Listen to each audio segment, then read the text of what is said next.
Hi friends, ನಾನು ನಿಮ್ಮ ಮನೋಜ್. ಎಲ್ರಿಗೂ ಫಿಲ್ಮಿ ಬೀಟ್ಸ್ ಇನ್ ಕನ್ನಡ ಚಾನಲ್ಗೆ ಸ್ವಾಗತ. ಈ ವಿಡಿಯೋನ ಮಾಡ್ತಾ ಇರೋದಕ್ಕೆ ಕಾರಣ ಏನಪ್ಪಾ ಅಂತ ನೋಡಿದ್ರೆ, ಈಗ ತಾನೇ ಟಾಕ್ಸಿಕ್ ಟೀಸರ್ನ ನೋಡ್ಕೊಂಬಂದೆ. ಟಾಕ್ಸಿಕ್ ಟೀಸರ್ ನೋಡಿದ್ರೆ ಒಂದು ವರ್ಡಲ್ಲಿ ಎಕ್ಸ್ಪ್ಲೇನ್ ಮಾಡೋದು ಅಂತಂದರೆ ಫ್ಯಾಂಟಾಸ್ಟಿಕ್. ಅಷ್ಟೇ ಇರೋದು. ಎಲ್ಲ ಒಂದೊಂದು ಶಾರ್ಟ್ಸ್ ಕೂಡ ಹಾಲಿವುಡ್ ಲೆವೆಲ್ಗೆ ಇದೆ ಅಂತಲೇ ಹೇಳ್ಬೋದು. ಅದಷ್ಟೇ ಅಲ್ಲದೆ ಕ್ಲೈಮ್ಯಾಕ್ಸ್ ಸೀನಲ್ಲಿ ಯಶ್ ಅವ್ರದ್ದು ಒಂದು ಹೊಸ ಲುಕ್ ಬಿಟ್ಟಿದ್ದಾರೆ, ನೋ ಬಿಯರ್ಡ್ ಲುಕ್. ಆ ನೋ ಬಿಯರ್ಡ್ ಲುಕ್ನ ಅವ್ರು ಯಾವಾಗ ಶೂಟ್ ಮಾಡಿದ್ದಾರೆ ಅಂತಾನೂ ಗೊತ್ತಿಲ್ಲ. ಯಾಕಂದರೆ ನಾವು ನೋಡಿರೋ ಪ್ರಕಾರ ಯಶ್ ಅವ್ರು ಯಾವುದಾದ್ರೂ ಫಂಕ್ಷನ್ನು ಅಥವಾ ಎಲ್ಲಾದರೂ ಇಂಟರ್ವ್ಯೂ ಹೋದಾಗ ನಾವು ನೋಡಿರೋದು ಮಾಮೂಲಿ ಬಿಯರ್ಡ್ ಲುಕ್ಕಲ್ಲಿ. ಈ ಲುಕ್ ಅವರು ಯಾವಾಗ ಶೂಟ್ ಮಾಡಿದ್ದಾರೆ ಅಂತಲೇ ಗೊತ್ತಾಗ್ತಿಲ್ಲ. ಅದಷ್ಟಾದಮೇಲೆ ಒಂದು ಶಾರ್ಟು ಇರ್ಬೋದು, ಸ್ಟಾರ್ಟಿಂಗ್ ಎಂಡ್ ತನಕ ಆಗಲಿ ಒಂದೊಂದು ಶಾರ್ಟ್ಸ್ನು ರಿವೈಂಡ್ ಮಾಡಿ ನೋಡಿದ್ದೀನಿ. ಲಿಟ್ರಲಿ ಆ ಥರ ಬಂದಿದೆ ಶಾರ್ಟ್ಸು.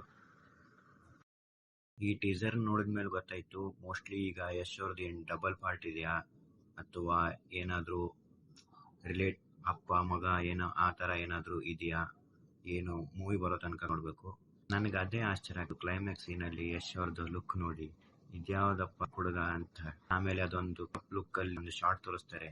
ಅಷ್ಟಂತ ಗೊತ್ತಾದ್ಮೇಲೆ ನನಗೆ ಲಿಟ್ರಲಿ ಮತ್ತೆ ರಿವೈಂಡ್ ಮಾಡ್ಕೊಂಡು ನೋಡಿದೆ ನಾನು ಟೀಸರ್ನ.